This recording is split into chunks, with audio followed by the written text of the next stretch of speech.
So today we're going to have a look at focal points in the landscape. And as you can see here, we've got this lovely swan, but look at the converging lines from the cotoneaster and the yew hedge at the back, which just emphasize this focal point. And that's what you've got to do with the backdrop. In this flower arrangement, you can see we got a vertical line which links the design together and a horizontal line.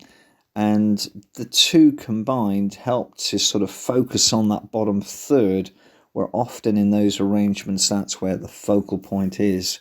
But again, it's all about using lines well. In this case, we're looking at, could be art or photography, and where you might just have an ordinary sort of canvas, and one way of finding out a location point for a focal point is to take a 90-degree angle to one corner off the diagonal line. And you can see there you might put a focal point there, or you might put a focal point there. Different ways of doing it, so it's not bang in the center. It makes it more interesting. Some artists divide the piece of paper into thirds and do it that way. As you can see, that bike is just off to one side, and in this case we've got the person going up the stairs. You see the lines linking up the stairs to them, and in this case we've got this lighthouse just put slightly to one side. In this case, we're using framing to frame that little bed at the back through the Pyrrhus pendula and Robinia, and it takes you through to see that lovely planter at the back. In this case, we've got linear space. It's flanked on both sides, and that takes you through that linear space, and you are rewarded at the end of the space with, could be a tree or an obelisk or a chimney pot or something.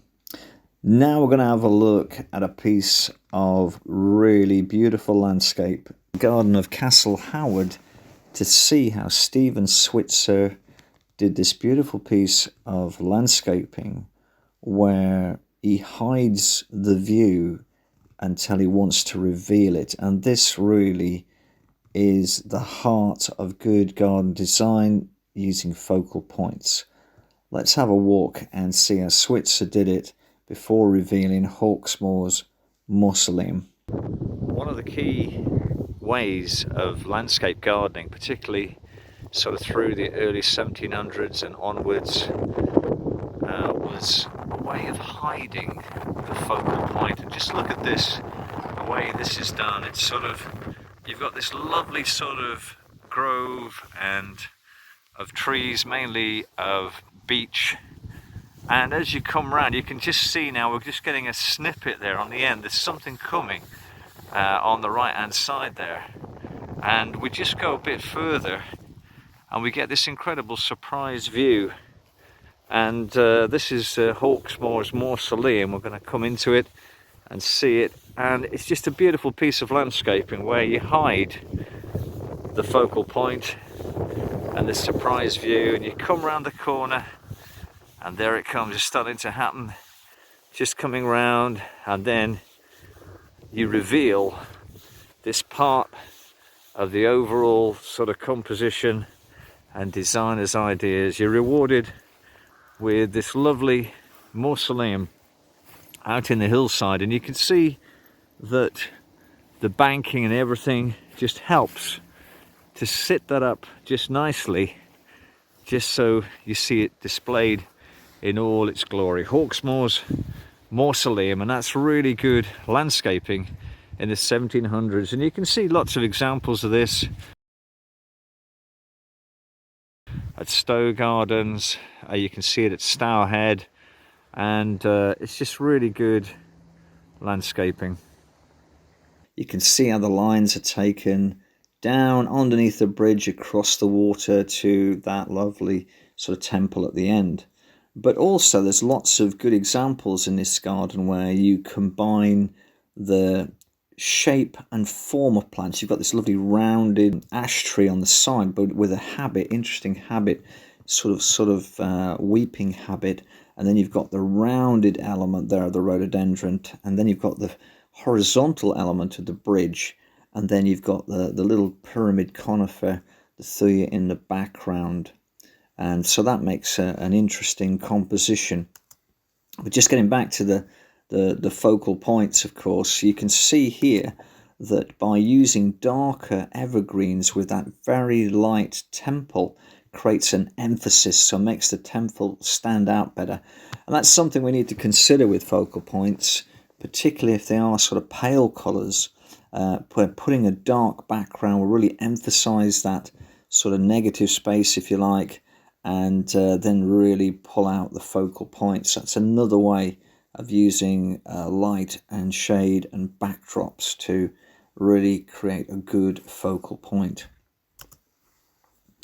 And just moving on now to how with focal points you can have something interesting in the foreground, something interesting in the middle ground, and something interesting just in the background, which is good design. So you've got something almost like layers within a bigger composition: foreground, middle ground, background, and that works really well. Especially here at Stour Head, that's really executed well. And here's another nice surprise view at Stour Head. You're just walking around and you see that view. And then again, I've mentioned this before about one way we can do it in smaller gardens is to have a meandering path, which creates so you can hide areas, so you're revealing different parts of the composition when you want to. In this garden, you can see that I've used a variety of different sort of lines, slightly curved, so it makes interest within the design. And then, of course, I've got something in this design for the foreground. It's actually a water feature. In the middle ground to the right, it will be a sort of an ornamental glasshouse, and in the background, if you like, you've got some lovely birch trees which will be popping up to give interest there.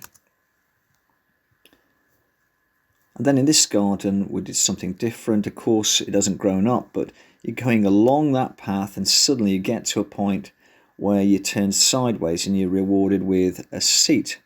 You can see that the architecture in this garden is maintained by having some very nice conical yew trees. So it's all about hiding views and revealing them when you want the person walking around to see them. In this garden you can see there's a bit of curiosity and intrigue, and where you can just create this sense of going through and rewarded at the end with a focal point. This is a little bit of fun where the sculptor here has made a very interesting sort of focal point and emphasizing the dustbin lids on the person's cheeks. So you can really use anything like plants and sculptures and seats or chimney pots. They all make excellent focal points, and it's all about you as the designer revealing them when you want the person walking around to see them. And that's one of the arts and crafts of good landscape gardening. Well, I hope you found that useful and you're able to put a few ideas into practice in your own gardens.